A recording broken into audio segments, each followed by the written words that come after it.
తెలంగాణ రాష్ట్రంలో రాజకీయం అంతా కూడా మనకు చూస్తే బీసీ వాదం వైపే మనకు ఎక్కువ కనిపిస్తూ ఉంది.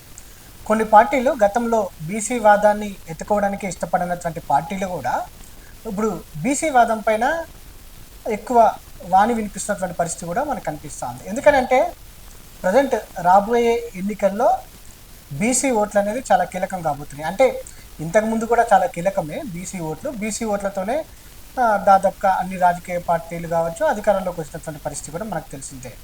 కానీ ప్రజెంట్ ఈ బీసీ వాదం అనేది మాత్రం కొంత ఎక్కువగా కనిపిస్తుంది. ఒకసారి మనం చూడొచ్చు ఏ ఏ పార్టీలు ఏ అంశాలకు సంబంధించి బీసీ వాదాన్ని వినిపిస్తున్నాయి. కాంగ్రెస్ పార్టీ ఒకటి, బీఆర్ఎస్ పార్టీ అనేది కొంత వైఖరి అనేది ఇప్పటివరకు కూడా చాలా స్పష్టంగా లేనటువంటి పరిస్థితి కూడా మనకు కనిపిస్తూ ఉంది. దాంతోపాటుగా బీజేపీ పార్టీ అటు బీసీలకు అనుకూలంగా కాంగ్రెస్ పార్టీ ఇచ్చినటువంటి కామారెడ్డి డిక్లరేషన్ని అమలు చేయాలని ధర్నా చేసినటువంటి పరిస్థితి మనకు కనిపిస్తూ ఉంది. దాంతోపాటుగా ఎమ్మెల్సీ కవిత జాగృతి ద్వారా బీసీలకు సంబంధించి పోరాటం చేసినటువంటి పరిస్థితి కూడా మనకు కనిపిస్తూ ఉంది.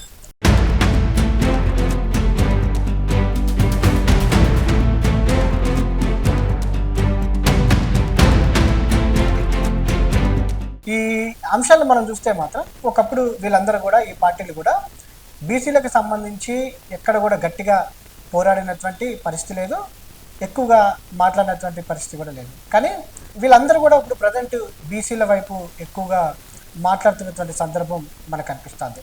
ముందుగా కాంగ్రెస్ పార్టీ గురించి తీసుకుందాం. కాంగ్రెస్ పార్టీ ఈ ఎన్నికల్లో ఏదైతే అధికారంలోకి రాకముందు ప్రతిపక్ష హోదాలో ఉన్నప్పుడు కామారెడ్డిలో బీసీ డిక్లరేషన్ ఇవ్వడం జరిగింది. బీసీలకు 42% రిజర్వేషన్ కల్పిస్తాము, స్థానిక సంస్థ ఎన్నికల్లో కావచ్చు, దాంతోపాటుగా విద్యా ఉపాధి అవకాశాల్లో కూడా వాళ్ళకి పెద్దపీట వేస్తామనేది కూడా వారు చెప్పడం జరిగింది. దాంతోపాటుగా బీసీలకు సంబంధించి కూడా ప్రత్యేకమైనటువంటి బడ్జెట్ని ఏర్పాటు చేస్తామనేది కూడా కామారెడ్డిలో బీసీ డిక్లరేషన్ చేసినటువంటి విషయం కూడా మనకు తెలిసిందే. తదనంతరము కాంగ్రెస్ పార్టీ అధికారంలోకి రావడం జరిగింది.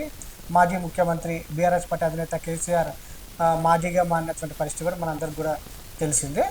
కానీ గత కొద్ది రోజుల నుంచి కూడా బీసీలకు సంబంధించినటువంటి అంశం కాంగ్రెస్ పార్టీ అటు అసెంబ్లీలో బిల్లు పెట్టడం కావచ్చు, దాన్ని గవర్నర్కి పంపించినటువంటి పరిస్థితి కూడా మనం చూస్తూ ఉన్నాము. దాంతోపాటుగా బీసీలకు సంబంధించినటువంటి గవర్నర్ వద్ద ముసాయిదా ఉన్నటువంటి నేపథ్యంలో దాన్ని ఆమోదింపబడనీయకుండా కేంద్రమే అడ్డుకుంటుందని కూడా కాంగ్రెస్ పార్టీ ప్రధానంగా చెప్తా ఉంది. దాంతోపాటుగా ఆర్డినెన్స్ని కూడా కాంగ్రెస్ పార్టీ తీసుకొచ్చినటువంటి విషయం కూడా మనందరికి కూడా తెలిసిందే. ఈ ఆర్డినెన్స్కి సంబంధించి ఆమోదం పొందుతుందా లేకపోతే ఎట్లా ఉండబోతుంది, ఎందుకంటే స్థానిక సంస్థల ఎన్నికల్లో కూడా ముందుకు వెళ్ళాలనుకుంటుంది కాబట్టి ఎప్పుడు నిర్వహిస్తుంది, ఈ రిజర్వేషన్స్ 42% అనేవి అమల్లోకి వస్తాయా రావా అనేది కూడా ఒకంత ఆ బీసీ వర్గాల్లో అనేది చర్చ జరుగుతున్నటువంటి పరిస్థితి కూడా మనకు తెలుస్తుంది. కాంగ్రెస్ ఈ స్టాండ్ తీసుకుంది. ఈ సందర్భంగా కేంద్రానికి కూడా పంపించినటువంటి నేపథ్యంలో కేంద్రం సంబంధించి కావచ్చు రాష్ట్రపతి పైన కేంద్రం ఒత్తిడి తీసుకొచ్చి బిల్లును ఆమోదింపజేసే విధంగా చట్టం తీసుకురావాలనే విధంగా కూడా కాంగ్రెస్ పార్టీ బీజేపీని ఒత్తిడి చేసినటువంటి పరిస్థితి మనకు కనిపిస్తుంది. ఈ సందర్భంగా జంతర్ మంతర్ వద్ద ధర్నా నిర్వహించనున్నటువంటి విషయం కూడా మనందరికి కూడా తెలిసిందే. గతంలో కూడా హైదరాబాద్ వేదికగా కూడా ధర్నా కార్యక్రమాన్ని నిర్వహించినటువంటి పరిస్థితి కూడా మనందరికి కూడా తెలిసింది. ఇది కాంగ్రెస్కి సంబంధించినటువంటి వైఖరి.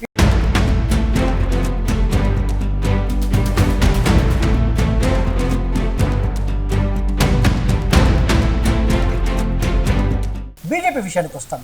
Congress party BC declaration BC declaration ఇచ్చిన తర్వాత కాంగ్రెస్ పార్టీ బీసీ బిల్లుకు అనుకూలంగా ముందుకెళ్తున్నటువంటి నేపథ్యంలో కూడా దేశ స్థాయిలో కూడా బీజేపీ పైన కొంత ప్రెషర్ పడినటువంటి మాట మాత్రం వాస్తవమే. దానికి ఉదాహరణ చెప్పాలంటే మాత్రం జనగణనలో కులగణన చేస్తామనేది కూడా బీజేపీ ప్రకటన చేసినటువంటి విషయం కూడా మనందరికీ కూడా తెలిసిందే. ఈ సందర్భంగా క్యాబినెట్లో ఆమోదం పొందినటువంటి పరిస్థితి కూడా మనందరికీ తెలిసిందే. 2027లో జనగణనలో కులగణన చేస్తానేది కూడా అధికారికంగా ప్రకటన చేసినటువంటి పరిస్థితి కూడా మనందరికీ కూడా తెలిసిందే. దాంతోపాటుగా కాంగ్రెస్ పార్టీ తాత్సర్యం చేస్తూ ఉంది. బీసీ డిక్లరేషన్కి సంబంధించి అమలు చేయకుండా తమపైన ఆరోపణలు చేస్తుందనేది కూడా బీజేపీ ఒక వాదన వినిపిస్తోంది. ఈ సందర్భంగా ఇందిరా పార్క్ వద్ద భారీ ధర్నా నిర్వహిస్తున్నటువంటి పరిస్థితి కూడా మనకు కనిపిస్తూ ఉంది. ఖచ్చితంగా అమలు చేయాలి, కామారెడ్డి బీసీ డిక్లరేషన్ని అమలు చేయాలని కూడా డిమాండ్ చేస్తూ ఉంది. నిపుణుల సూచనలు లేకుండా ఇష్టానుసారంగా కాంగ్రెస్ పార్టీ వ్యవహరిస్తుంది, బిల్లు ఆమోదింపబడుతుందా లేదా, లీగల్గా ఎలా వెళ్ళాలి అనేది నిపుణులతో చర్చించకుండా కాంగ్రెస్ పార్టీ కావాలని ఇష్టానుసారంగా వెళ్తుంది అనేది కూడా బీజేపీ ఒక వాదనను వినిపిస్తున్నటువంటి పరిస్థితి కూడా మనకు కనిపిస్తూ ఉంది.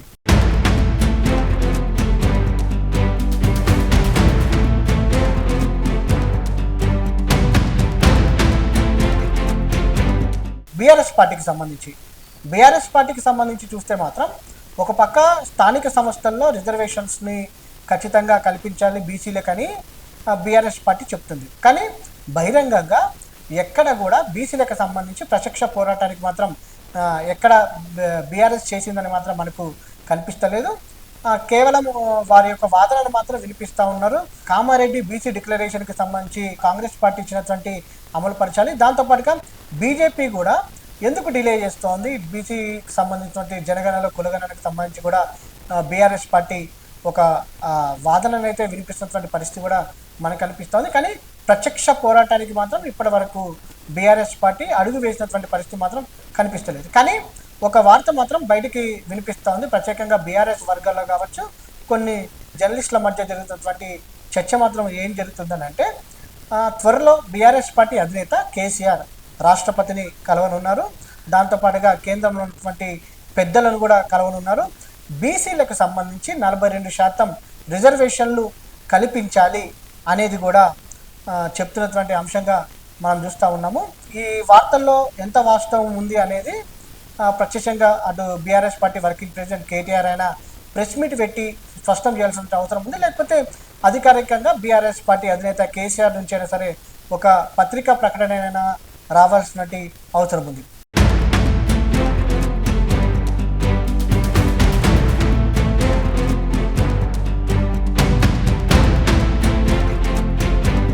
జాగృతి ఆధ్వర్యంలో ఎమ్మెల్సీ కవిత అటు భారీ ధర్నాకి శ్రీకారం చుట్టినటువంటి పరిస్థితి. 3 రోజులు నిరసన నిరాహార దీక్షను అటు బీజేపీ పైన నిర్వహించనున్నారు, కాంగ్రెస్ పైన నిర్వహించనున్నారు. ముందు నుంచి కూడా బీసీ రిజర్వేషన్కి సంబంధించి ఆర్డినెన్స్ తేవాలని కోరారు. తర్వాత ఏమైందో ఏమో, ఒక రకంగా బీసీలకు ఈ బిల్లు అయిపోయే ప్రమాదం ఉంది అనే ఉద్దేశంతో కూడా అటు ధర్నా చేయనున్నట్టు కూడా చెప్తున్నటువంటి పరిస్థితి కూడా మనకు కనిపిస్తూ ఉంది. ఒక రకంగా ఇంకొక వాదన ఏమి వినిపిస్తుంది అంటే, ఢిల్లీలో కాంగ్రెస్ పార్టీ ధర్నా నిర్వహిస్తుంది కాబట్టి దానికి పోటీగా ఎమ్మెల్సీ కవిత గారు కూడా నిరసన నిరాహార దీక్షకు దిగడం జరిగిందని, దాంతోపాటుగా బీజేపీ పార్టీ కూడా ధర్నాకి పిలుపునిచ్చినటువంటి నేపథ్యంలో నిరాహార దీక్షకు దిగినటువంటి పరిస్థితి ఉందనేది కూడా మరొక చర్చ పొలిటికల్ సర్కిల్స్లో తిరుగుతున్నటువంటి పరిస్థితి కూడా మనకు కనిపిస్తూ ఉంది. దాంతోపాటుగా యునైటెడ్ పూలే ఫ్రంట్ని ఏర్పాటు చేసి దీని ద్వారా కూడా బీసీలకు సంబంధించినటువంటి పోరాటం చేస్తున్నటువంటి పరిస్థితి కూడా మనకు కనిపిస్తోంది. మరోపక్క ప్రశ్నిస్తున్నటువంటి పరిస్థితి కూడా మనకు కనిపిస్తోంది. కొంతమంది బీసీ వాదులు కావచ్చు, కొంతమంది రాజకీయ పార్టీలు బీజేపీ కాంగ్రెస్ కావచ్చు, గతంలో అధికారంలో ఉన్నటువంటి 10 ఏళ్ళు మీరే అధికారంలో ఉన్నటువంటి నేపథ్యంలో అప్పుడు ఎందుకు ఒత్తిడి తేలేదని కూడా ఎమ్మెల్సీ కవితను ప్రశ్నిస్తున్నటువంటి పరిస్థితి కూడా మనకు కనిపిస్తుంది. మొత్తం మీద రాష్ట్ర రాజకీయం మొత్తం కూడా బీసీ రిజర్వేషన్స్ పైన తిరుగుతూ ఉంది. గతంలో ఎన్నడూ లేని విధంగా బీసీ రిజర్వేషన్ల పైన అనేది ప్రతి రాజకీయ నాయకుడి నోట మాత్రం వినిపిస్తున్నటువంటి పరిస్థితి మనకు కనిపిస్తూ ఉంది.